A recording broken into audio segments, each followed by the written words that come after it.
Hello, and welcome to another Shenmue 3 video. Today I'm going to be responding to a video uploaded by popular YouTuber Super Eyepatch Wolf titled Shenmue 3 is a terrible game and I've wasted my life. In the video he states that he's played through the game twice and that he tried to love it but simply couldn't. He then proceeded to briefly mention some of the good things about Shenmue 3 before embarking on a 30+ minute long rampage, trashing the game at every level. I found myself agreeing with the points he mentioned quite often, and even laughed out loud a couple of times. However, I think it's good to keep everything in perspective. With that being said, there were some things I disagreed with. At the end of this video, I'll lay out what I think needs to happen to win some of the jaded Shenmue players over again. Let's get started. First off, I too am a huge Shenmue fan. I became emotionally invested in the characters from the moment I started playing on my noisy Dreamcast. Like many others, I eagerly awaited Part 3 after all this time between titles. Firstly, he mentions the awkward composition and spoken dialogue between characters. The screen fades to black and then comes back, with the conversation continuing where it left off. This is a tad bit distracting, and I agree it's a problem. I mentioned it in my initial review of Shenmue 3, however, it's not one that detracts from the overall experience. The construction of the conversations can also be a little quirky. I'm not sure if this was done intentionally or not. Maybe they wanted to preserve the somewhat silly conversation structure that would often pop up in the original Shenmue games. I also agree that this is a problem, but again, I don't think it takes anything away from the overall experience. Super Eyepatch Wolf mentions the stamina system and how it makes you have to eat food in order to maintain your health. If you get low, you lose the ability to run. In my opinion, this is an incredibly minor inconvenience at worst. I would typically start my day in Shenmue 3 making sure I had enough food in my inventory to easily make it through the day without running low. Acquiring enough money to purchase food was also easy enough. It honestly didn't take anything away from the game in my experience, and I don't view that mechanic as a problem. Where I do have a problem is that you end up eating only certain types of food. Bananas were always a sure bet to restore loads of health easily, so I always kept my inventory stocked with them, ignoring most others in the game. He spends a good amount of time complaining about the sitting area in Shenhua's house because if you walk up to it, you see an animation of Ryo taking his shoes off, then another one of him putting the shoes back on when you leave. I honestly don't see a problem here. In all my time playing Shenmue 3, I did not once trigger this animation accidentally. I thought the animation itself did linger for a bit too long, but still, I don't view it as a problem at all. He then complains about the daily conversations with Shenhua in the morning and how you can't skip them. I can see where he's coming from, but the purpose of the initial sequence is to allow players the opportunity to continue conversing with Shenhua in order to recap the current mission or just be friendly.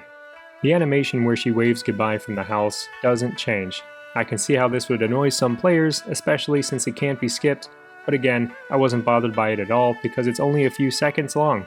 I mean, we've waited nearly 2 decades for this game, what's a few seconds? He goes on to mention how Ryo controls like he's in a forklift, even if he's not in one. I wholeheartedly disagree with this statement. Movement in Shenmue 3 is much more fluid than the original 2 games, and it's tremendously easy to traverse the world and manipulate the camera. It was this statement that made me think that either he hadn't actually played the first 2, or that he's just smoking crack. The story progression was another major point of contention for him. He mentions how you needed to train in order to level up your kung fu in order to beat certain opponents. Again, I see where he's coming from. This is a big change from the original games, which weren't perfect, by the way, but it's supposed to be a vehicle that teaches players the importance of training, to make players feel more like they're slowly becoming martial arts masters along with Ryo. I can't speak for everyone, but after getting my ass kicked in a fight and then training hard and then coming back a couple of days later only to wipe the floor with their face felt very satisfying.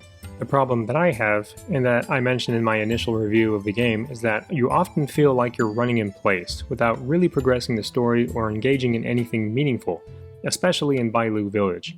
You are just led on a wild goose chase to speak with the next NPC, and the part where you have to fetch wine and buns for the old man at the abandoned temple I found to be overly tedious. The combat in Shenmue 3 is also a large departure from the first 2 games. I agree that it can feel floaty, and that the weight of your attacks isn't truly felt. Then he complains that you're not reacting to your opponent, but merely suggesting attacks for Ryo when you enter a button command. This is due to the buffer period between button input and on-screen action. I agree to a point that this combat system is a little rough around the edges, but I don't feel like it's as bad as he is making it out to be. I could easily tell when my hits landed or when they were blocked. My main complaint was that I couldn't follow up with another hit if the enemy staggered. I had to wait for their reeling animation to finish before continuing the fight. It didn't give players enough freedom to form their own unique combos or approaches to fights. I also agree that fighting multiple opponents in Shenmue 3 is cumbersome. It is more difficult than it should be to engage the target you want at a specific moment. He says the fights in Shenmue 1 and 2 can be hypnotic when played at a high level by a true master. I would agree this is also true with Shenmue 3, but the timing and pacing of fights is much different. Now, this is the best part in the video, where he mentions how you have to save enough money to buy something in order to learn a move to defeat an opponent in both areas of the game. And when you find it, it's 5,000 yuan! And everyone's like, have you heard about the fortune teller? And it's like, no, Yu Suzuki, why? Why would you do this? Why is this what you made? It's the best because it's funny and true. I didn't enjoy this aspect of the game at all, and it felt like an artificial way to prolong the duration of the game's story. This is one thing I can fully agree with him on. Later in the video, Super Eyepatch Wolf oddly complains about the animation speed of Ryo picking up the free apples in the hotel room in Niaowu. He's aggravated that it takes so long. I have a couple of things to say about this. First, I honestly thought they were just there for decoration until I was almost at the end of the game. I didn't even know you could pick them up for the longest time, so when I finally did, I was like, holy crap! They are really giving me free apples every day. Once that feeling of unsurpassed joy settled down, I wasn't bothered by the animations at all. In fact, I feel the animation speed was on par with the grabbing animations in the original 2 games. For the third time, he's whining about unskippable animations. I'm starting to get the sense that he's just super impatient wolf, and can't find it in him to wait a few seconds, which I find particularly odd. Towards the end of the video, he proposes an alternate ending which he believes would have made the game better. In his version, Lan Di would get hit by the body check move from Ryo. Then, Lan Di would knock Ryo to the ground. While this seems cool on the surface, it wouldn't make sense within the Shenmue story. If Ryo were able to land even one hit on Lan Di, then it would show he has already surpassed his father's skill level. Let's not forget, Iwao Hazuki spent years training in Bailu Village and didn't stand a chance against Lan Di.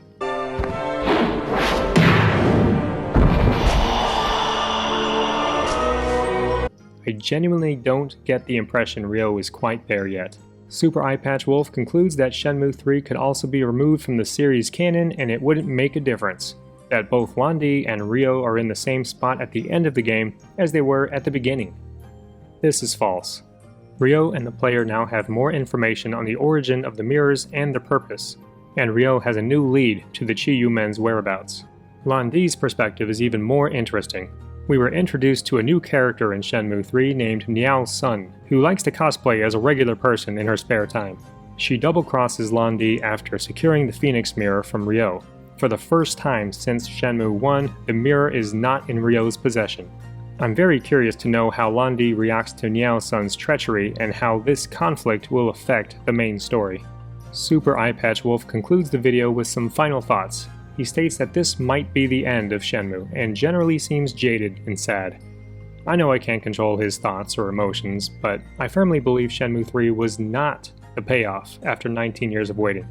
I believe that will truly happen once Shenmue 4 happens. But you can't have a Part 4 without the setup of Part 3 having taken place. For the rest of this video, I'm going to detail just what I think Yu Suzuki and his team need to do to make Shenmue 4 as good as it can be.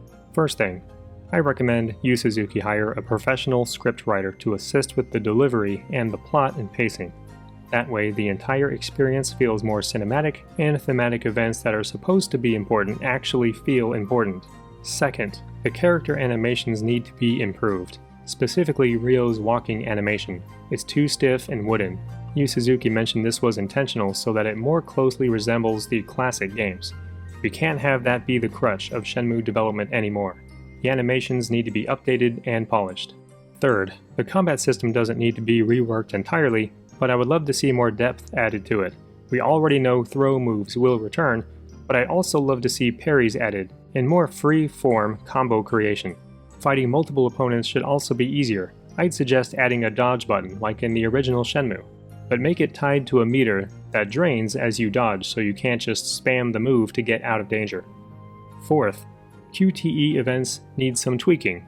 I suggest giving players a tiny bit more time to enter the button input. I'd suggest half a second longer. I felt that they were unforgivingly short in Shenmue 3, and I ended up passing these sequences simply by memorizing the buttons that would appear next. I'd also suggest adding random QTEs throughout the game that had no major effect on the story, and if you failed them, you couldn't redo them. An example would be if you're walking next to a table, where someone was sitting but the QTE event triggers. Ryo accidentally knocks the beverage off the table, a quick button press, then prompts. If you succeed, you catch the beer bottle and set it back on the table and apologize. Fail, and it falls to the ground and breaks. Then you reimburse the unhappy patron the cost of the beverage. Little things like this would help make every Shenmue experience different for each player. Fifth and final thing. Keep the food/stamina system, but give different food different properties. Perhaps eating a certain food will give players a modified ability for the remainder of the day, such as a slight speed boost when running, taking less damage in fights, make running use less stamina, or increase your gambling odds. Little perks like that would make eating a variety of foods have an actual effect on gameplay besides simply restoring health. As a pre-order bonus, gift players a digital download code for Shenmue 3 on either PlayStation 4, Epic Games, or Steam. This would allow Part 3 to be played by even more people, as those who have already played it would likely gift this code to a friend or family member, presumably ones they love, close to them. And that's about it. I'm thrilled that it exists because within the somewhat flawed and dated gameplay is the premise that we can one day properly conclude Ryo's story. Shenmue 3 was always about being a new beginning, and that's exactly what it is. It serves its purpose well.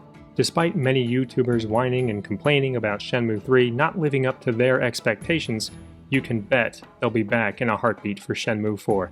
Then, they'll see the true payoff. Thanks for watching. Please subscribe to this channel and stay tuned for more Shenmue related videos you won't find anywhere else.